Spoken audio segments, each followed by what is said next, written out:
லேசான காரியம், எதுவும் லேசான காரியம், லேசான காரியம், எதுவும் லேசான காரியம். பலமுள்ளவன் பலனற்றவன், பலனுள்ளவன் பலனில்லாதவன், யாராயிருந்தாலும் உதவிகள் செய்வது லேசான காரியம். என் இயேசுவுக்கு லேசான காரியம், லேசான காரியம், எதுவும் லேசான காரியம். மண்ணை பிசைந்து மனிதனை படைத்தது லேசான காரியம். மண்ணை பிசைந்து மனிதனை படைத்தது லேசான காரியம். மண்ணான மனிதர்க்கு மன்னாவை தருவது லேசான காரியம். மண்ணான மனிதர்க்கு மன்னாவை தருவதும் லேசான காரியம். உமக்கது லேசான. கைகளை உயர்த்தி பலமுள்ளவர் பலமுள்ளவர் பலனற்றவன், பலமுள்ளவன் பலனில்லாதவன், யாராயிருந்தாலும் உதவிகள் செய்வது லேசான காரியம். என் இயேசுவுக்கு லேசான காரியம். கற்பாறை போல கற்பாறை போல கடல் மேல் நடப்பது, ஆமென். கற்பாறை போல கடல் மேல் லேசான காரியம். கச்சாடி நீரை கனிரசமாக்குதல் லேசான காரியம். கச்சாடி நீரை கனிரசமாக்குதல் லேசான காரியம். உமக்கது லேசான.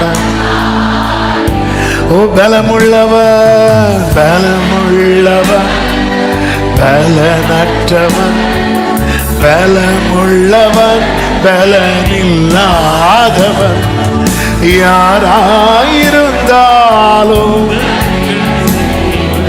லேசான காரியம். இயேசுவுக்கு லேசான லேசான காரியம், லேசான காரியம், எதுவும். தாழ்த்துகிறோம். தொடர்ந்து எங்க கூட பேசுங்கப்பா. மீட்பர் நாமத்தில் பிதாவே, ஆமென். எல்லாரும் கைகளை உயர்த்தி ஹல்லேலூயா. 2 நாளாகமம் 25வது அதிகாரம் அதனுடைய 9வது வசனத்தை வாசிக்க கேட்கலாம். 2 நாளாகமம் 25:9. அப்பொழுது அமத்சியா, அப்படியானால் நான் இஸ்ரவேலின் சேனைக்கு கொடுத்த 100 தாலந்திற்காக செய்ய வேண்டியது என்ன என்று தேவனுடைய மனுஷனை கேட்டான். அதற்கு தேவனுடைய மனுஷன், அதை பார்க்கிலும் அதிகமாய் கர்த்தர் உமக்கு கொடுக்க கூடும் என்றார். ஒரு விஷயம் கூட கரங்களை உயர்த்தி ஹல்லேலூயா. எத்தனை பேர் இந்த மாதம் கர்த்தர் எனக்கு தந்த வாக்குத்தத்தம் என்று நம்புகிறீர்கள்? கைகளை உயர்த்தி ஹல்லேலூயா சொல்லுவோம். 1ஆம் தேதி காலையிலே இந்த செய்தியை ஆமென் அநேகர் கேட்டிருப்பீர்கள் என்று நம்புகிறேன். ஆமென். அதை பார்க்கிலும் அதிகமாய் கர்த்தர் உமக்கு கொடுக்க கூடும் என்று பேசும்படி ஆண்டவர் குறிப்பிட்ட ஒரு காரியத்தை மனதிலே வைத்தார். ஆமென். கர்த்தர் நல்லவர். நான் ஃபர்ஸ்டே எவ்வளோ பாயிண்ட்னு சொல்லலை இன்னைக்கு. ஆமென். ஏன்னா போறவங்க நீங்க கேட்டுட்டு இருக்கிறீங்க மீதி 2 பாயிண்ட் எங்க அப்படின்னு. ஆமென்.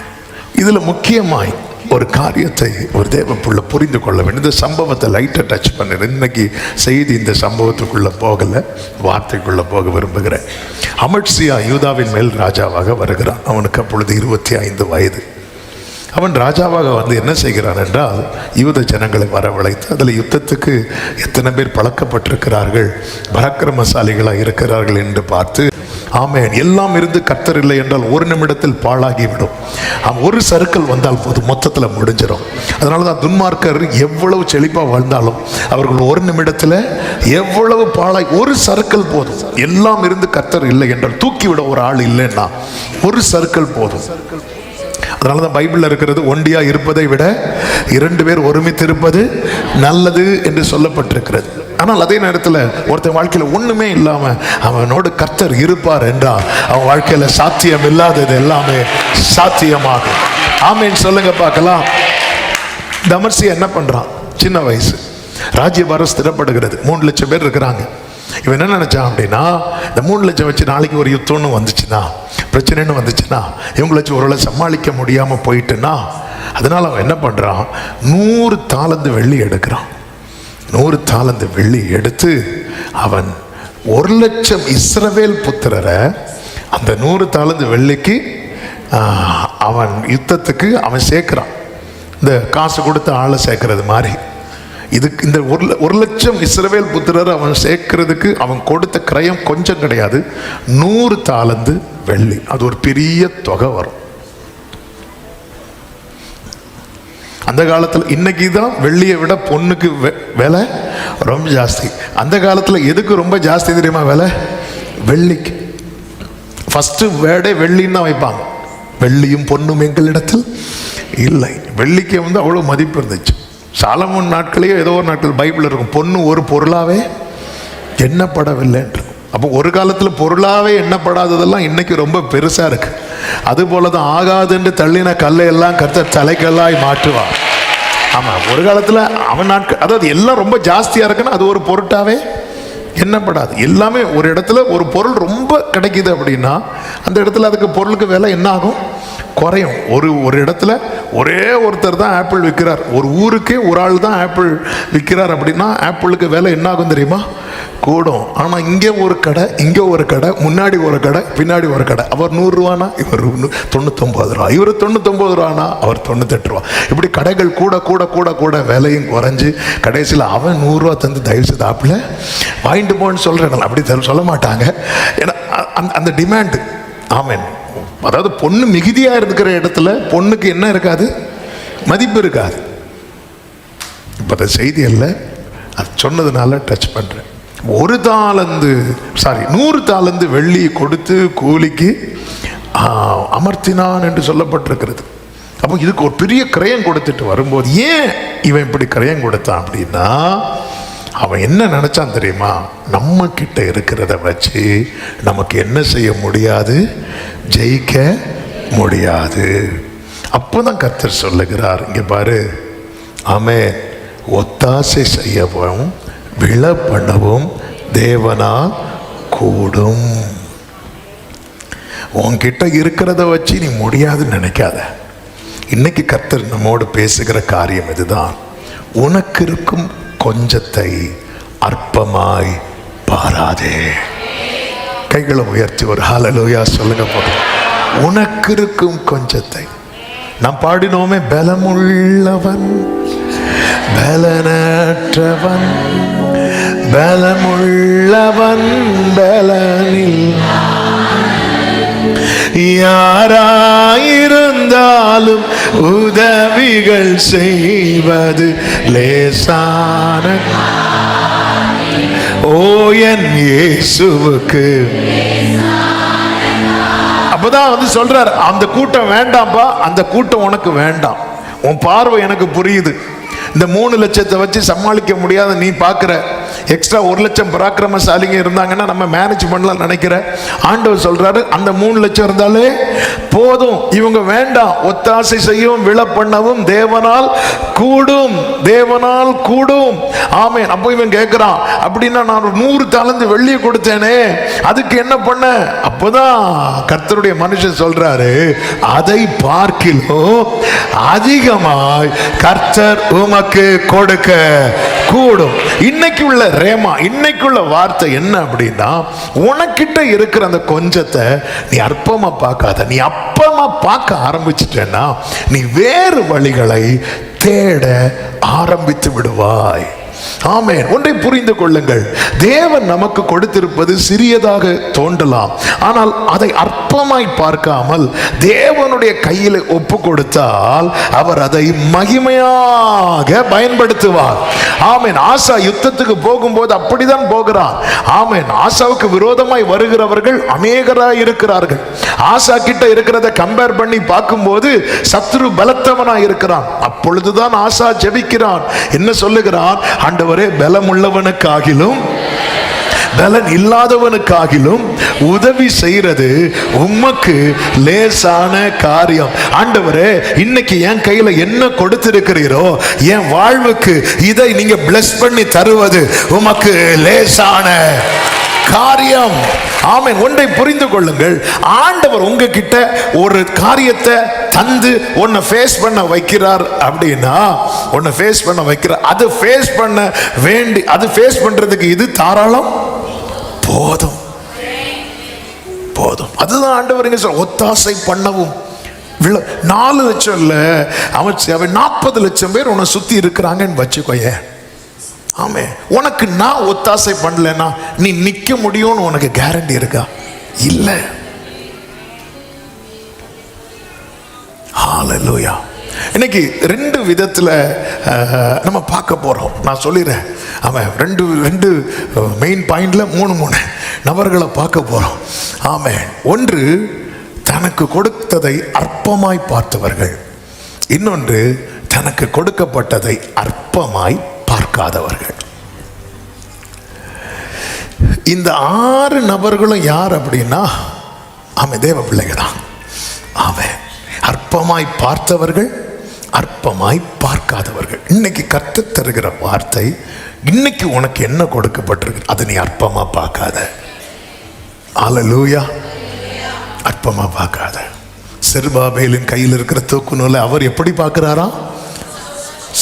அவர் அதாவது தேவன் ஒரு காரியத்தை என்கிட்ட சந்தோஷமா பார்க்கும்போது நான் ஏன் அதை அற்பமா பார்க்கணும்?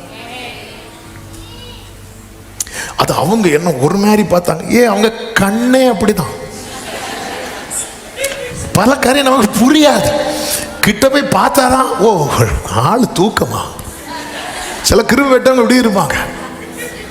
ஆமே, அவங்க என்ன பார்த்து வந்ததுல இருந்தே முறைச்சு பார்த்துட்டே இருக்கிறாங்க. ஆமே, நீ அந்த கண்ணாடி எடுத்து பாருங்க. என்ன பிரதர், உங்க கருவழி எல்லாம் மேலே போயிருக்கு. அது நான் அப்பவே தூங்கிட்டேன். அவர் சந்தோஷமா, இதுதான் ஒரு தேவ, என்ன அவர் சந்தோஷமா பார்க்கிறார்ல, போதும். இன்னைக்கு கர்த்தர் என்ன கொடுத்திருக்கிறார்? ஊழியக்காரங்க கேட்குறீங்க, கர்த்தர் கொடுத்து, ஆண்டவர் என்ன கொடுத்திருக்கிறார்? கர்த்தர் உங்களுக்கு ஒரு ஊழியத்தை கொடுத்திருந்தா அதை செய்வதற்கு வேண்டியதை கர்த்தர் உங்களுக்கு தந்திருக்கு, அது போதும். அதுல கர்த்தர் பெருக பண்ணுவார். எந்த ஒரு காரியமாகட்டும். எனக்கு மறக்கவே முடியாது, ஒரு ஹஸ்பண்ட் அண்ட் ஒய்ஃப், பிள்ளைங்க, சின்ன பிள்ளைங்க தான். சின்ன பிள்ளைங்கன்னா குழந்தையும் கிடையாது. திருமணம் முடிஞ்சு அவங்க கொஞ்ச நாள்ல அந்த பிள்ளை கன்சீவ் ஆகுறான். இப்படி நிற்கிறாங்க. பாஸ்டர், ஏன் கன்சீவ் ஆகிட்டேன்? சந்தோஷமான விஷயத்த சொல்றேன். நாங்கள் சர்வைவ் பண்றதே எங்களுக்கு கஷ்டமா இருக்கு. கேட்டுட்டு இருக்கிறாங்கன்னு நினைக்கிறேன். நாங்கள் எப்படி நான் சொன்னேன், இந்த மாதிரிலாம் பேசக்கூடாது. எத்தனையோ பேர் காத்திருக்கும் போது கர்த்தர் நினைத்திரளி தர சந்தோஷம் வாங்க. ஆமே, ஆண்டவர் அந்த டைம் உங்களுக்கு எல்லாவற்றையும் வாய்க்க பண்ணுவார். ஆமே, இப்போ உங்களுக்கு ஆமேன், இப்போ உங்களுக்கு எவ்வளோ போதும்? கொஞ்சம் போதும். ஆமாம், இப்போவே எல்லாத்தையும் சேர்த்து தந்தா அதுக்கப்புறம் ரொம்ப கஷ்டம் ஆயிரும். ஆண்டவர் தருவார். ஜோம் பண்ணி விட்டாச்சு. ஆண்டவர் குழந்தைய கொடுத்தார். பிள்ளைக்கு ஃபர்ஸ்ட் பர்த்டேக்கு ஒரு ஃபங்க்ஷன் எடுத்தாங்க பாருங்க. கன்வென்ஷன் மாதிரி இருந்துச்சு. அப்படி யோசித்தேன், ஆமே இவங்க என்ன சொன்னாங்க, இப்போ சிரிப்பா சொன்னாலும் அந்த பிள்ளைங்க வந்து அழுதது வந்து என் கண்ணுக்கு முன்னாடி இருக்கு. ஏன்னா அவங்க சிச்சுவேஷன் அப்படிப்பட்ட சிச்சுவேஷன். அந்த நாளுக்கு அதான் சொல்ல, நீ நாளை குறித்து கவலைப்படாத. நம்ம என்ன, இது எனக்கு பத்தாது, இது எனக்கு போதாது அப்படி நம்ம நினைச்சிட்டு இருக்கிறோம். சர்வ ஞானி சகலத்தையும் தீர்மானிக்கிறவருக்கு தெரியாதா இது உனக்கு பத்துமா பத்தாதான், இது உனக்கு போதுமா? அதனாலதான் கிதியோன்ட்ட என்ன சொல்லுவா தெரியுமா, உனக்கு இருக்கிற. அப்பதான் அவனுக்கே தெரியுது, ஓ எனக்கு பலன் இருக்கா. ஆமென், ஹல்லேலூயா. 3 லட்சம் எப்படி வந்துச்சு அமட்சியாவே?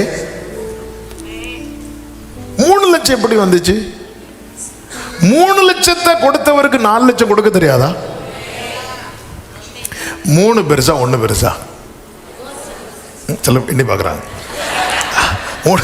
3 பெருசா 1 பெருசா? ஆமா, 3 பெருசா 4 பெருசா கேட்டால் என்ன சொல்லுவோம்? 4 பெருசுன்னு சொல்லுவோம். ஆனா 3 இருக்கு, கூட என்ன சேர்த்தா போதும்? 1 சேர்த்தா போதும். ஆமே, கரெக்ட். ஆமே, நம்ம 4 அப்படி இல்லை, 3 கூட. 3 கொடுக்குத ஆண்டவருக்கு இன்னும் 1 கொடுக்க முடியாதா? ஏன் கொடுக்கல? ஏன் கொடுக்கல? இந்த 3 உனக்கு போதும். அதான் எங்க அப்பா அடிக்கடி சொல்லுவாங்க, தேவன் தரது எனக்கு போதும், தேவன் தராதது எனக்கு. ஹல்லேலூயா, ஆமென். தேவன் என்ன கொடுத்திருக்கிறார்? தேவன் கொடுத்ததை அற்பமாய் பார்த்த 3 நபர்கள். ஆமென். அதுல ஒரு நபர் யார் தெரியுமா? சொல்லுங்க பார்க்கலாம். ஆமென், ஹல்லேலூயா. ஒரு ஆள் யார் தெரியுமா? மோசே. மோசே, ஆமென். அதான் சொன்னேன்ல, ரொம்ப ஃபேவரட்டான ஆட்களை தான் தூக்கிட்டு வந்திருக்கிறோம். அப்போதான் நமக்கு இடிக்கும். ஆமென். ஏன்னா நம்மெல்லாம் ஹீரோவா பார்க்குற ஆட்கள் இவங்க எல்லாம். ஹல்லேலூயா. மோசே எதை அற்பமா பார்த்தார் தெரியுமா? சொல்லுங்க பார்க்கலாம். அவருடைய பேச்சு. யாத்திராகமம் 4வது அதிகாரத்தில் 10வது வசனத்தை வாசிக்கலாம். அப்பொழுது மோசே கர்த்தரை நோக்கி, ஆண்டவரே, இதற்கு முன்னாவது தேவரீர் உமது அடியானோட பேசினதற்கு பின்னாவது நான் வாக்கு வல்லவன் அல்ல, நான் திக்குவாயும் மந்த நாவும் உள்ளவன் என்றான். ஆண்டவர் மோசே கிட்ட சொல்லுவார், 3:16 18 வரை வாசிக்க வேண்டாம். நீ பார்வோனிடத்தில் போய், இல்லை ஃபர்ஸ்ட் நீ மூப்பர்கிட்ட போய் பேசு அப்படிங்கிறார். அடுத்து பார்வோன்கிட்ட போய் பேசு அப்படிங்கிறார். பேச சொன்ன காரியம் சாதாரண காரியம் கிடையாது. நீ மூப்பர்கிட்ட போய் நல்லா இருக்கீங்களா அப்படி பேசுனது இல்லை. நீ போய் என்ன சொல்லு, ஆபிரகாம், ஈசாக்கு, யாக்கோபு என்பவர்களுடைய தேவனாக இருக்கிற உங்கள் பிதாக்களுடைய தேவனாகிய கர்த்தர். நம்ம இவ்வளவு வாசிக்கிறதுக்குள்ளே மூச்சு வாங்குது. நீ போய் உன் தேவனை குறித்து சொல்லு, தேவ திட்டத்தை சொல்லு, கர்த்தர் ஏற்கனவே செய்த உடன்படிக்கையை சொல்லு, வாக்கு தத்தத்தை சொல்லு. இது மூப்பர்கள்ட்ட சொல்லி அவங்கள புரிய வைத்து விட்டு அடுத்து யார்கிட்ட போய் பேசு? பார்வோன்ட்ட போய் பேசு. பார்வோன்ட்ட போய் இந்த உடன்படிக்கை வாக்கு தத்தத்தை சொல்லாத, ஒரே வார்த்தையை சொல்லு, ஜனங்களை போக விடு, ஆண்டவர் எங்களை சந்தித்தார். ஆமே, இது இது கேட்டுட்டே இருக்கிறார் மோசே. மோசே கேட்டுட்டே இருக்கும்போது உண்மையிலே மோசே எந்த நிலையில் இருக்கிறார்?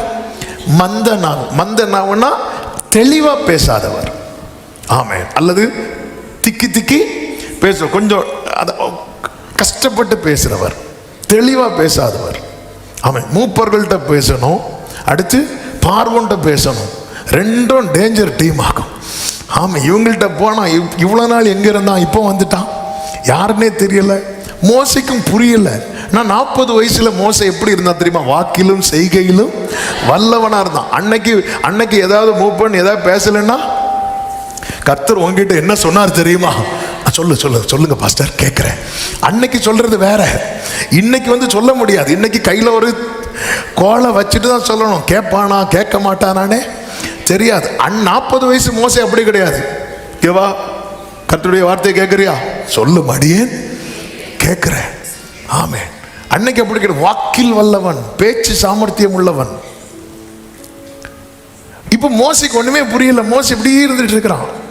அப்போ ஆண்டவருடைய வார்த்தை வரும்போது மோசை என்ன பார்க்கிறான் அப்படின்னா தன்னை பார்க்கிறான். பார்த்து விட்டு சொல்றான், ஆண்டவரே நான் திக்கு வாயும் மந்த நாவும் உள்ளவன். அப்படியா மோசே? அப்படி சொல்லி ஆண்டவருக்கு அவன் நாவின் கட்டுகளை அவிழ்க்க முடியுமா முடியாதா? முடியும்னு சொல்றவங்க சத்தம் ஆமேன்னு சொல்லுங்க. நம்ம உலர்ந்த எலும்புகளை நிக்க வைக்கிற ஆண்டவருக்கு. ஆனா ஆண்டவர் அதை செய்யவே இல்லை. நான் கேட்டு ஒரு காரியத்தை கத்த செய்யலைன்னா எனக்கு இப்ப இருக்கிறது போதும்னு அர்த்தம். ஆண்டவர் உடனே ஆண்டவர் மோசையை பார்த்து சொல்றார், மனுஷனுக்கு வாயை உண்டாக்கினவர் யார்? ஊமையனையும் செவிடனையும் பார்வையுள்ளவனையும் குருடனையும் உண்டாக்கினவர் யார்? அடுத்த வார்த்தை, கர்த்தராகிய. மோசே நீ எப்படி மந்தனா உள்ளவனா மாறின? மோசே நீ எப்படி நம்ம கிட்ட ஒரு ப்ரீச் பண்றவங்கள்ட்ட கேட்ட என்ன தெரியுமா சொல்லுவோம்? எங்கள்கிட்ட கேட்டா ஒரு 4 பாயிண்ட் எடுப்போம். அது மோசே பிறந்து வளர்ந்ததெல்லாம் எங்க? எகிப்துல. அங்கிருந்து எங்க வந்துட்டான்? மீதியான தேசத்துக்கு வந்துட்டான். First problem language problem. அவனுக்கு என்ன தெரியாது? லாங்குவேஜ் தெரியாது. 2வது ப்ராப்ளம், அவன் அதிகமாய் செலவிட்டது ஆடுகளோடு கூட.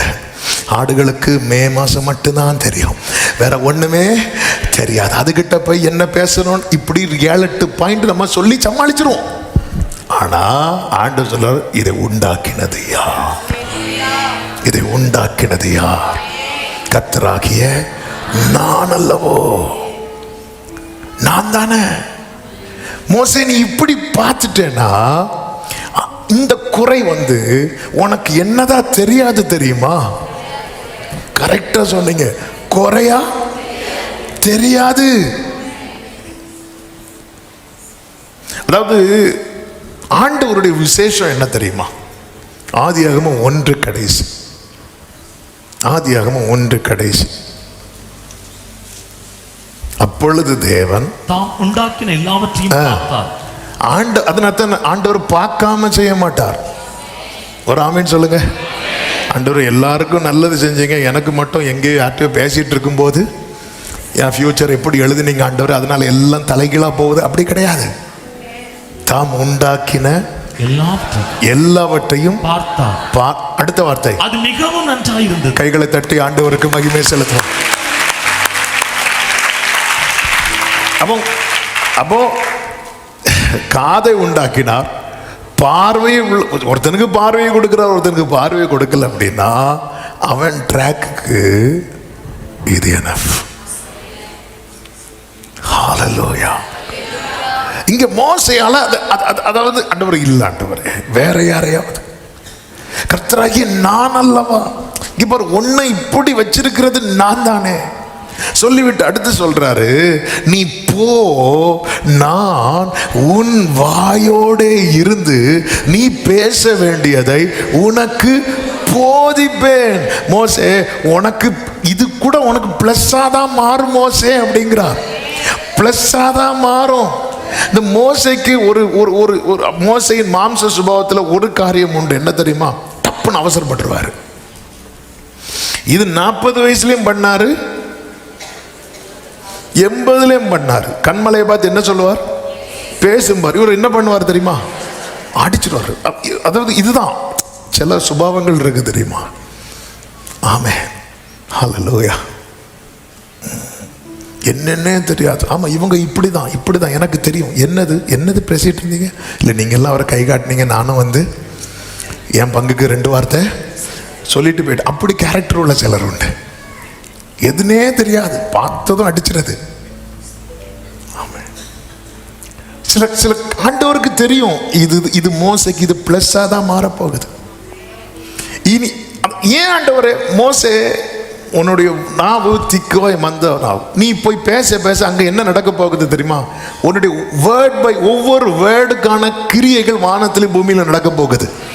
ஆமா, அப்போ உன்னுடைய எவ்ரி வேர்டு ப்ரெஷியஸா மாற போகுது. ஆமா, உன்னால அதிகமாய் பேச முடிந்த நாட்களில் உன் பேச்சை கேட்கறதுக்கு ஒருத்தர் இல்லாம இருந்தான். ஆனா இப்போ உன்னால திக்கி திக்கி பேசும்போது உன்னுடைய ஒவ்வொரு வேர்டும் எழுதப்பட போகிறது, உன்னுடைய ஒவ்வொரு வார்த்தையும் எழுதப்பட போகிறது. நல்ல கைகளை சட்டி தேவன் எல்லாவற்றையும் கண்டார், தாம் உண்டாக்கின எல்லாவற்றையும் பார்த்தார், தாம் உண்டாக்கின எல்லாவற்றையும் பார்த்தார். ஹல்லேலூயா. அது மிகவும், நான் உன் வாயோடு இருந்து இப்படி பேசும்போது, ஆண்டவரே எனக்கு இது போதும் ஆண்டவரே. அப்ப ஏன் ஆண்டவர் நினைச்சா இந்த நாவின் கட்டுகளை அவிழ்க்க முடியும். ஆனால் ஆண்டவர் செய்யல. ரீசன் என்ன? இது உனக்கு பிளஸ்ஸா தான் மாற போகுது. ஒரு நாள் மோசே இது உனக்கு மைனஸ் ஆக போறதே இல்லை. அவன் கைகளை உயர்த்தி சொல்லுங்க, ஆண்டவர் நினைத்தா நான் நினைத்தது போல என் சூழ்நிலையை மாற்ற முடியும். ஆண்டவர் அப்படி மாற்றாத காரணம் என் நன்மை அதில் இருக்கிறது. ஆமென். தேவன் ஒரு பார்வன்ட்ட பேச வைக்க தெரிஞ்ச ஆண்டவருக்கு தெரியாத மோசைக்கு ஒழுங்கா பேச தெரியாதுன்னு தெரியும். எது தேவையோ அது தேவன் நம் கையில் கொடுத்திருக்கிறார். ஒருவேளை அவர் அப்படி கொடுக்கலைன்னா அவர் அதை கையில் எடுக்கிறார்னு அர்த்தம். நான் உன் வாயோடு இருந்து, இதுக்கு மேல ஒரு தேவ பிள்ளைக்கு என்ன? உன் பலவீனத்தில் என் பலன். இதுதான் இங்க மோசே கிட்ட சொல்றார். நீங்க இந்த பழைய ஏற்பாடு புதிய ஏற்பாட்டை கம்பேர் பண்ணும்போது சேம் இன்சிடென்ட் மாதிரி நிறைய மேட்ச் ஆகும். வேதத்தை நேசிக்கிறவர்களுக்கு அது நல்ல சமாதானத்தை கொடுக்கும். பாருங்க, சேம் இன்சிடென்ட் புதிய ஏற்பாட்டில் ஆண்டவரே இந்த முள் என்னை விட்டு நீங்கும்படி. ஆமே, மோசையாவது சும்மா நான் மந்தனா உள்ள சொல்றாரு. பவுல் எக்ஸ்ட்ரா சொல்றாரு, என்னை குட்டும் சாத்தானுடைய தூதனா இருக்கு. எக்ஸ்ட்ரா வேற அடிச்சு விடுறாரு. ஆமே, அப்போ ஆண்டவர் சொல்றாரு மோசை கிட்ட என்ன சொல்றாரு? நான் உன் வாயோட, அதே வேர்டு தான் இங்கே சொல்றார், உன் பலவீனத்தில் என் பலன். மோசே கிட்ட சொன்ன போது மோசே வேற யாரையாவது அனுப்புங்கிறான். பவுல்கிட்ட சொன்ன போது பவுல் என் பலவீனத்தை குறித்து நான் மேன்மை பாராட்டுகிறேன். இதான் கிருபையை ருசித்தவனுடைய மேன்மை. அவன் சொல்றான், இருந்தாலும் இந்த முள்ளை என்னை விட்டு எடுத்துருங்க ஆண்டவரே, பேதுருவை கொடுத்துருங்க ஆண்டவரே. ஆமென். ஹல்லேலூயா.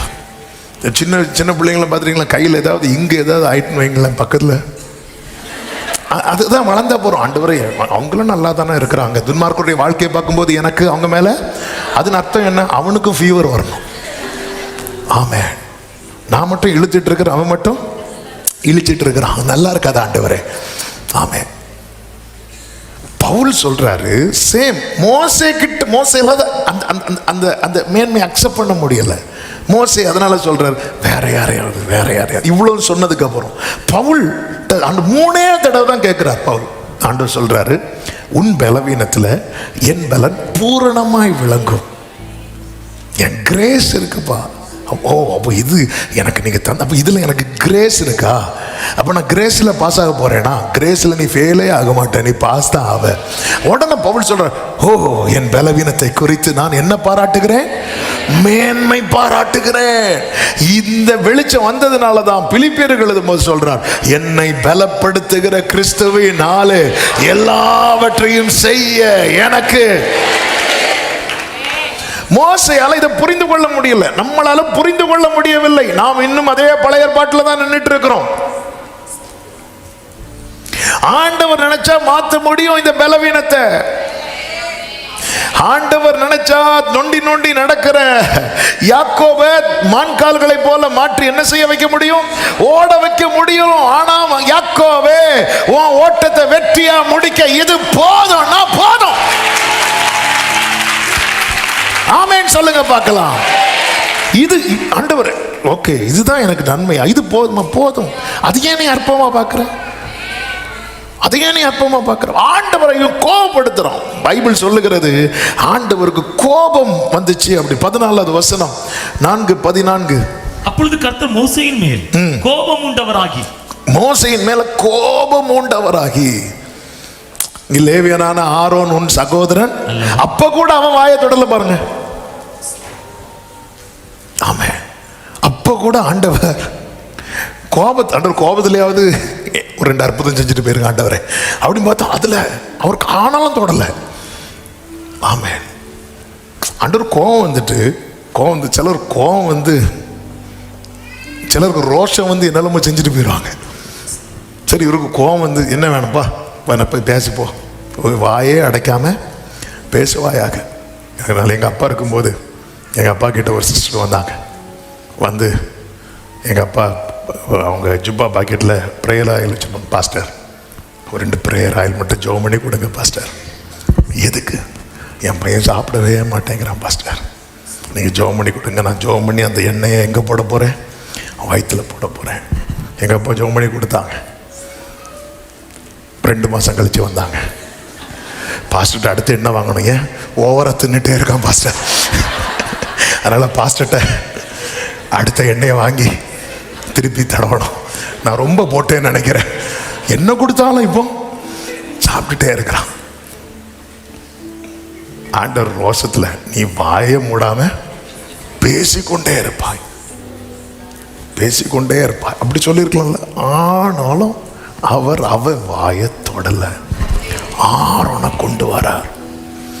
ஆமாம். ஏன்னா நேற்று ஆண்டவர் கோபம் வந்துச்சுல்ல, ஆண்டவர் உங்களுக்கு கோபம் வந்து, சரி கோபம் வந்து அன்னைக்கு இஸ்ரவேல் ஜனங்கள் ஆண்டவரை பரீட்சை பார்த்து தண்ணி இல்லைன்னு சொல்லிட்டு ஆண்டவர் கோபம் வந்து ஆண்டவர் வந்து தண்ணி கொடுத்தார். கோபத்தில் கண்மலை பேசுன்னு சொல்லும்போது அடிச்சதுக்கப்புறம் ஆண்டவர் என்ன கொடுத்தார்? தண்ணி கொடுத்தார்.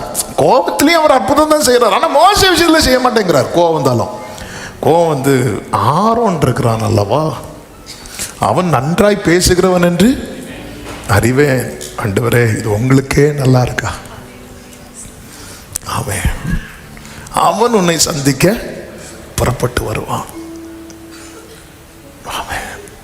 ஏன் இவன் இவ்வளோ கேட்டதுக்கு அப்புறம் ஆண்டவர் வாயேன் தொட மாட்டேங்கிறார். ஆண்டவர் ஃபர்ஸ்ட் என்ன சொல்ற? உன்னை உண்டாக்கினவர் நான் அல்லவா, நான் தானே உன்னை இப்படி வச்சிருக்கிறேன் சொல்லிட்டு சொல்லுவாரு.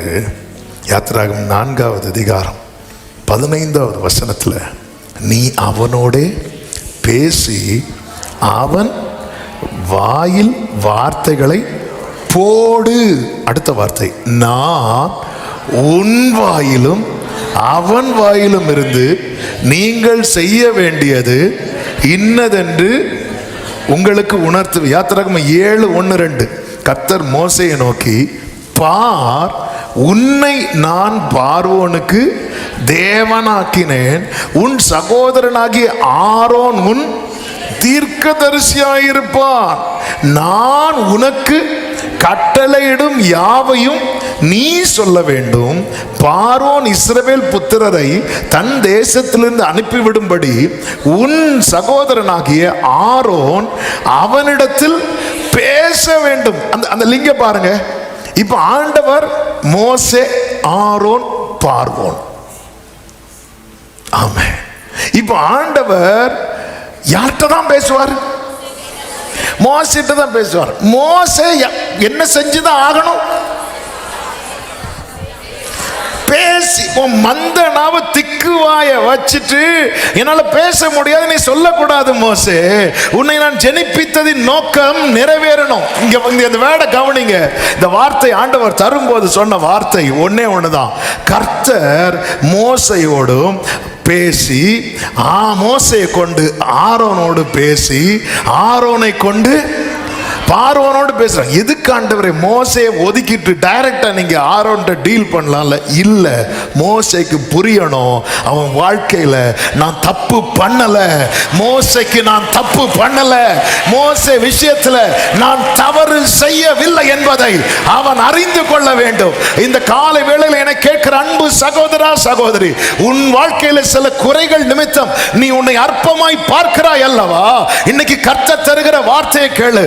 உன் வாழ்க்கையில கர்த்தர் தவறு செய்யவில்லை என்பதை உன்னை உணர்த்தும்படிக்கு எனக்கு இதை படிச்சதும் ஆமென். வெளிப்படுத்தின விசேஷத்துல ஆண்டவர் இடைப்பட்ட வார்த்தைகள் தான் ஞாபகம் வந்தது. ஆண்டவர் இந்த வேர்டு கொடுத்த அந்த வேர்டு இங்க பாருங்க. ஆண்டவர் மோசே கிட்ட, மோசே ஆரோன் பார்வோன்ட்ட. வெளிப்படுத்தின விசேஷத்தில் இந்த வேர்டு நம்ம கைக்கு வந்த விதங்கள் அழகா எழுதப்பட்டிருக்கும். வெளிப்படுத்தல் 1:1 பாருங்கள். வெளிப்படுத்தின விசேஷம் 1வது அதிகாரம் 1வது வசனம். சீக்கிரத்தில் சம்பவிக்க வேண்டியவைகளை தம்முடைய ஊழியக்காரருக்கு காண்பிக்கும் பொருட்டு தேவன் இயேசு கிறிஸ்துவுக்கு ஒப்புவித்தது. தேவன் யார்கிட்ட கொடுக்கிறார்? இயேசுவுக்கு கொடுக்கிறார். அடுத்து இவர் இயேசு கிறிஸ்து தம்முடைய தூதனை அனுப்பி அடுத்து யாருக்கு கொடுக்கிறார்? தூதனுக்கு கொடுக்கிறார். அடுத்து தம்முடைய ஊழியக்காரன். தூதன் யாருக்கு கொடுக்கிறார்? ஊழியக்காரருக்கு கொடுக்கிறார். ஆமென். பிதா இயேசுவுக்கு கொடுக்கிறார், இயேசு தூதனுக்கு கொடுக்கிறார், தூதன் ஊழியக்காரருக்கு கொடுக்கிறார். அப்போ கேட்கலாம், ஃபுல் ஆண்டவர் இந்த ரூட்டு தானே? இல்லை, ஆண்டவர் டைரக்டா கொடுக்க வேண்டியதை டைரக்டா கொடுப்பார். இயேசு பேசுவார் அல்லவா? வெளிப்படுத்தல் 1:8 முதல். ஆமே, நான் அல்பாவும் ஒமேகாவுமா இருக்கிறேன். கீழே பேசுவார், நான் மரித்தேன் ஆனாலும் சதா காலங்களிலும். 22 பேசுவார், இதோ நான் சீக்கிரமாய் வருகிறேன். அப்போ டைரக்டாவும் பேசுவார். பிதா கூப்பிடுவார் அல்லவா? வெளிப்படுத்தல் 4:1 வானம் திறந்திருக்கிறது, பரலோகம் திறக்கப்பட்ட ஒரு வாசலை கண்டேன். அங்கிருந்து என்ன சத்தம் வந்தது? இங்கே ஏறி வா. டைரக்டாவும் பேசுவார். அதாவது பைபிள் ஆமென் நமக்கு கொடுக்கப்பட்ட விதங்கள் ஆமென் அப்படி தடைகளை தாண்டி எப்படி அதில் கொஞ்சம் அதாவது எனக்கு ஒரு ரேமா கிடைக்கும் போது அது வந்த வழிகளை பார்த்தா நம்ம நடத்தி வந்த வழிகளை தான் பார்க்குறோம். கர்த்தர் தம்முடைய வார்த்தை அனுப்பின வழிகளை பாருங்க, என்ன ஒரு ஆச்சரியம். அப்போ என் கையில் கொடுக்கப்பட்ட வார்த்தை யாரெல்லாம் டச் பண்ணி கொடுத்தது தெரியுமா? பிதா டச் பண்ணி இருக்கிறார், குமாரன் டச் பண்ணி இருக்கிறார், ஏஞ்சல்ஸ் டச் பண்ணி இருக்கிறார். நல்ல கைகளை தட்டி